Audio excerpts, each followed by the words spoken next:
Welcome everyone back to the very last PBL Season 7 video for our Week 10 game.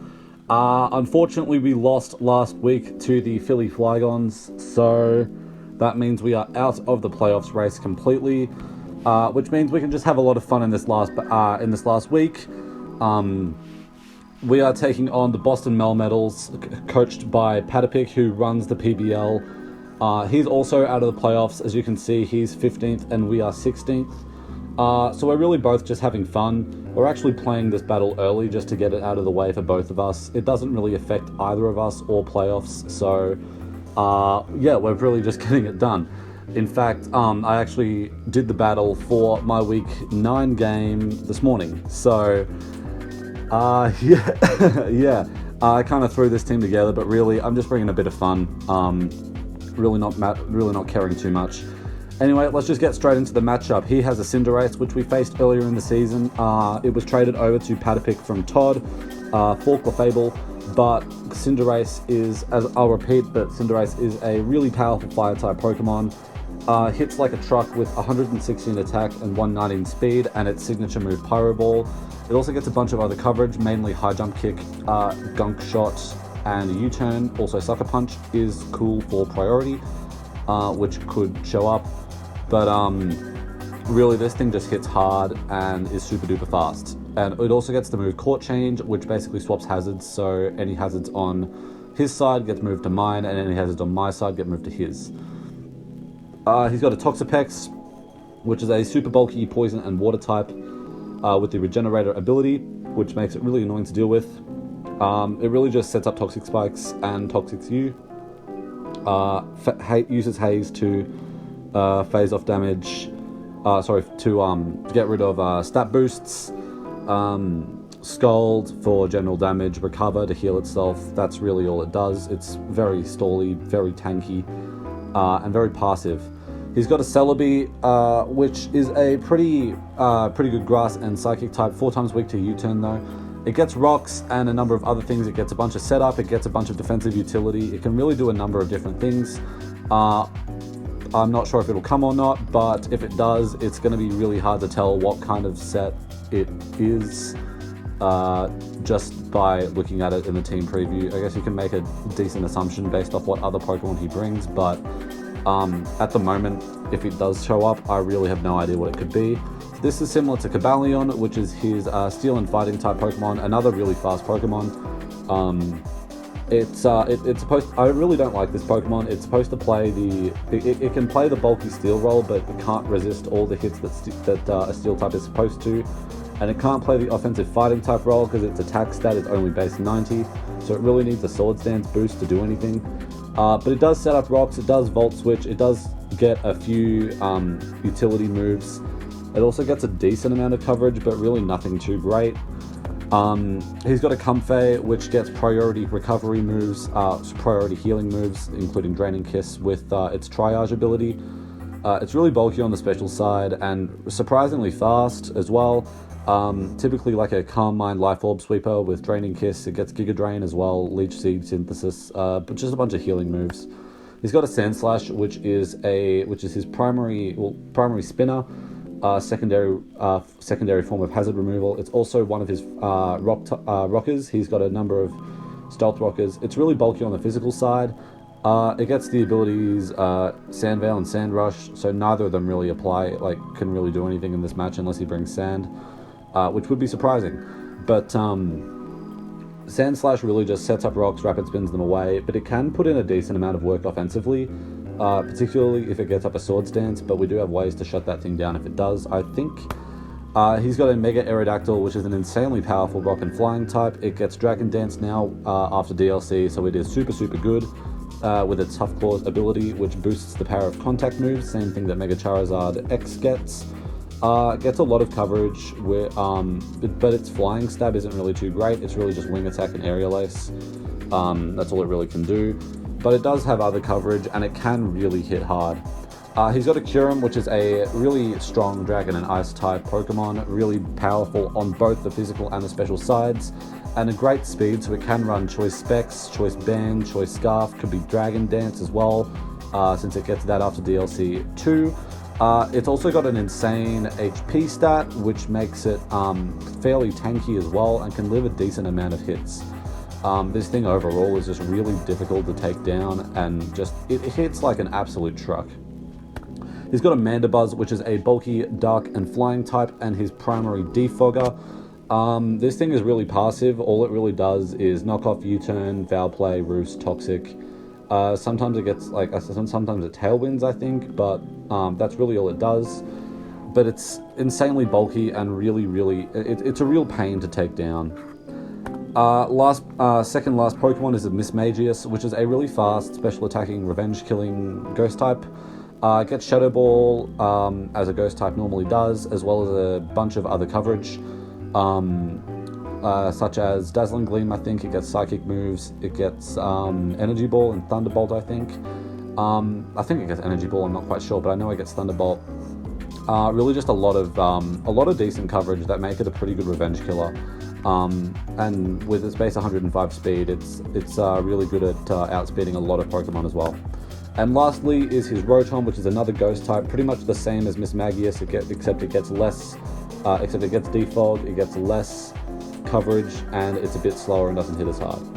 And also gets Volt Switch, so it's really just a budget Mismagius. Looking at the team matchup, he only really has one Ghost resist, which unfortunately is Mandibuzz. He's got a decent ground, ice, rock weakness, but really nothing too major. As usual, we tried to abuse that as best as we could, although his ground weakness isn't as prominent considering he has 2 Pokemon with Levitate. But we tried the best we could to build a decent team. Really though, I'm just having fun with this. I don't care. So we're bringing a lot of half-assed heat sets, and kicking things off, we are bringing Choice Specs, Melmetal, Flash Cannon Thunder, Ice Beam Body Press. This guy's switching to Melmetal. He's got a number, which are mainly Toxapex and Mandibuzz. Specs Thunder can OHKO Toxapex and does a lot to Mandibuzz as well. This thing can really put in a number of work and really put in some work, and you won't actually be expecting it. We're running a lot of speed also to outspeed uninvested Sandslash. We can 2-hit KO that thing with Ice Beam, but really this thing is just there to put in a lot of work against his team. And it definitely can do that. As I said, he doesn't really have a lot of switch-ins, but he's really got to play. He's really got to play for predictions. We can also live a hit from Kyurem and Revenge Kill it if we need to. Like, we can live an Earth Power, so that is an option. We're bringing Betty Boop.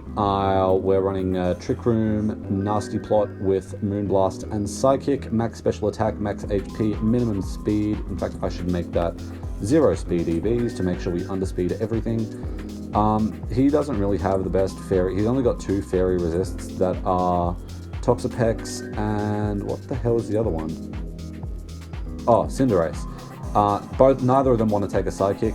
Nothing else wants to take a Moonblast.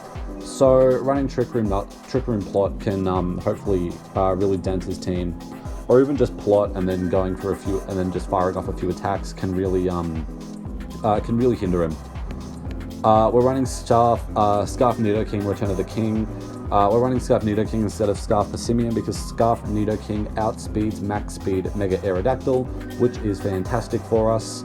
We're running Earth Power, Ice Beam, Sludge Wave, and Focus Blast for the Kyurem, but generally speaking, these Dual Stab plus Ice Beam really breaks through Patepic's team quite a lot.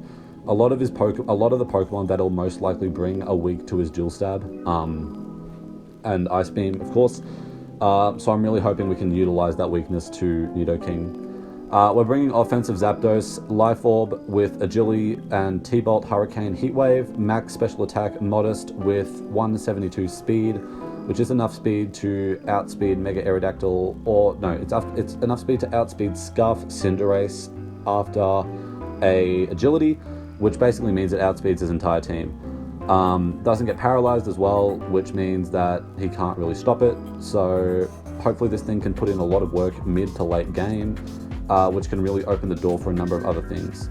We're bringing We're bringing a more defensive Mega Latios set with Roost, Psychic, Ice Beam, and Thunder Wave. Almost max special attack with a modest nature, and enough HP to take 2 U-turns after Stealth Rocks from the Cinderace.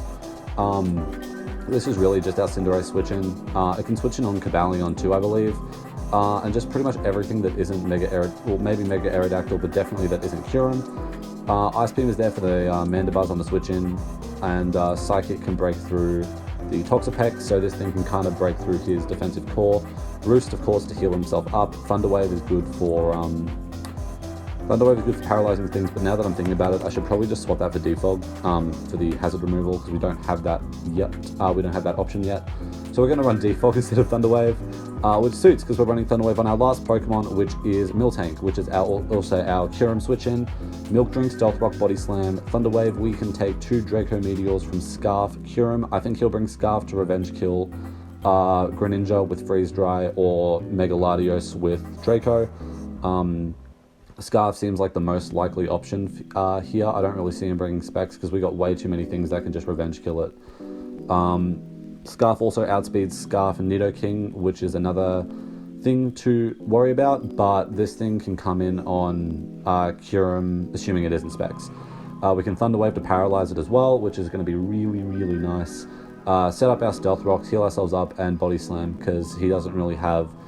I mean, he could switch into one of his Ghost types, but I don't really care about that too much. We can just paralyze them, or paralyze the Mismagius and then switch out into something else. But this is really what we're rocking with. Hopefully it can put in a lot of work, but really we're just having fun. We're bringing a few fun sets, namely Melmetal, Aromatisse, and Zapdos, and hopefully they can put in some work for us. I really don't think he'll expect... we're actually bringing all of our sets, we're bringing a special. So I really hope that he doesn't have like overly specially defensive mons. Even then, he can't break through everything. Oh, he can't beat everything 1v1. So it's fine. But hopefully Thunder, hopefully this Melmetal in particular can really put in work against his team. We're probably going to lead with it. Although we may lead Cinderace, so we might lead something else, but this is really just fun. As I keep saying, we're just gonna play for fun. Once this battle is over, we're pretty much done with PBL for good. I might stick around for playoffs, I might not, I haven't decided yet, but either way, we don't have to deal with this shit anymore. And I can't wait. So I will see you guys in just a few moments for the battle against Patepic. Welcome back everyone to our PBL Season 7 Week 10 battle. We are about to take on Patepic. He sent the challenge, so let's accept it and get straight into it. Okay, so he has brought the Cinderace, the Kyurem, the Mega Aerodactyl, the Celebi, the Mandibuzz, and the Comfey. He didn't bring the Toxapex, which is quite surprising. I'm just about to drop this thing in live battles. I'm surprised he didn't bring the Toxapex, because that Toxapex kind of is his Melmetal switch-in.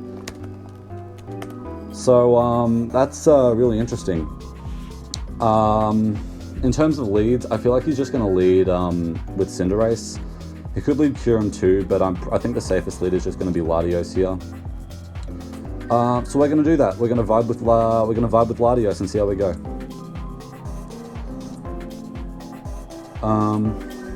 Yeah, I think that's the play. How do we set up? I think we set up with Aromatisse in front of maybe the Comfey, or maybe the Celebi if he's defensive. Either or, we can, or actually no, we can do it. I don't know. We'll see what doesn't have Toxic, and we can set up in front of that. Okay, so he does lead with the Cinderace as I anticipated. So I'm just going to Omega Evolve and go for a Ice Beam, predicting the U-turn into Mandibuzz. He could also go into Comfey. I feel like he's going to go into Celebi, Comfey, or Mandibuzz. Okay, so there's the U-turn. Oh, he's Libero. I forgot he was Libero. Alright, probably should have calced for that. So he does go into the Mandibuzz, so we do get the Ice Beam off. Do we get a freeze? No, we do not. That's okay. Let's go for a Roost to get that damage back off. I clean forgot that it was a Libero Cinderace, so that's kind of annoying there, but it is what it is. Okay, so we roost off the damage as he tries to knock me off, so we'll get another one off as he goes for a foul play, which does a shit ton. I think we're going to Zapdos.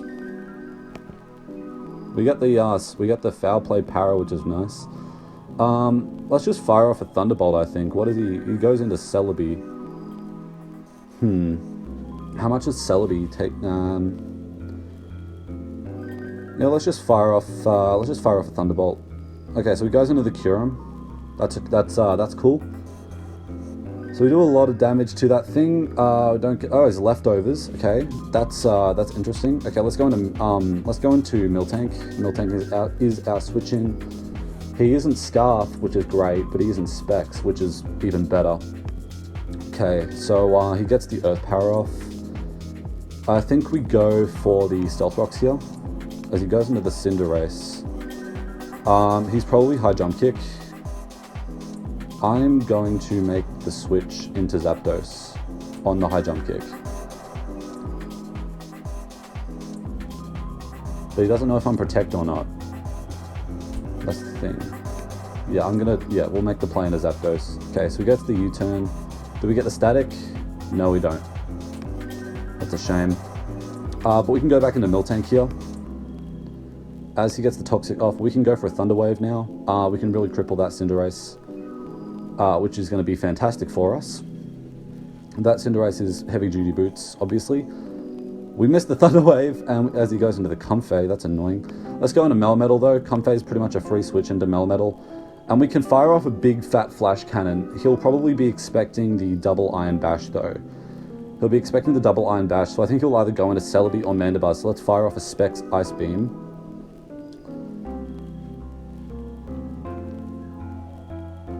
Let's fire off an Ice Beam. He's got no idea that we're Specs.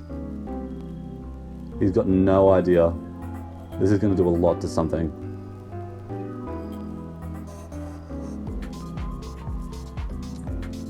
Okay, it's also worth noting that the Kyurem has Toxic. I don't know if anything else does, but we do know the Kyurem. Okay, so he does go into the Mandibuzz. We get the Ice Beam off, which does loads. Okay, let's go for another one. As he goes into the Cinderace, that's cool. Do we get a freeze? No, we do not. That's alright. He's probably going to go for a... Let's just go into Zapdos. Okay, as he fires off a Pyro Ball, we can now go into the Nidoking. We're Scarf Nidoking, so we can go... I think we go for a Sludge Wave. I feel like we go for a Sludge Wave here. He probably expects the Earth Power. He'll probably predict the Earth Power and go into something else, so we go for a Sludge Wave here. Sludge Wave should still do a lot to Cinderace, even if he does stay in. Okay, so he makes the play into Celebi. We get the Sludge Wave off, which does so much to him. Let's just run the calc to see if that thing's offensive or not, because if it's offensive, it could be Scarfed. Scarf Celebi, Sludge Wave does 75 to 81%. That did 91, so he's obviously not running any bulk at all. That was actually a low roll, so we actually could be Scarf here, so I think we go into Melmetal. Yeah, so I think he is Scarf. Let's go for a Thunder. Should we go for a Thunder? We could go for a Flash Cannon. Now let's go for a Thunder. He makes a switch into Mandibuzz, and we get the Thunder off on the kill. Fantastic. Specs Melmetal putting in work. This is scary though. Let's go... I think we'll let Emirates go down, to be honest. We don't really have a Cinderace switch in, considering I forgot it was Libero, and we're not running Roost on Zapdos, which kind of sucks. So let's go Latios, see what he does. Fires off a Pyro Ball. He gets the burn, which is really unfortunate. He probably goes for a U-turn here, so I'm going to go into Nidoking. Nope, he just goes for another Pyro Ball. That's cool. That is cool. That is cool, cool, cool. Let's go for an Earth Power. Oh, what?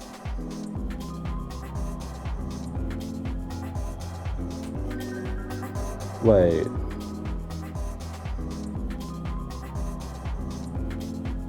Oh, he's Scarf Cinderace. Damn it, I didn't think it was Scarf. Well, we can have some fun now. Let's go for the Trick Room. God damn it, that's so annoying. I didn't think it was Scarf.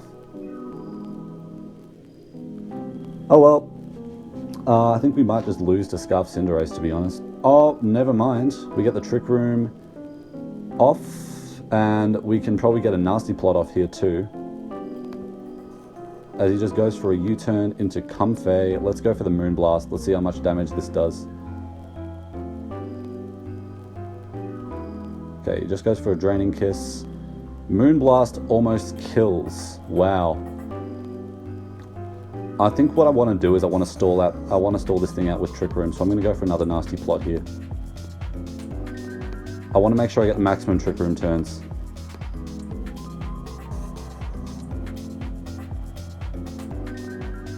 Okay, he goes for another Draining Kiss. Let's go for a Moonblast here. We've got 4 turns of Trick Room, and we can pretty much one-shot anything.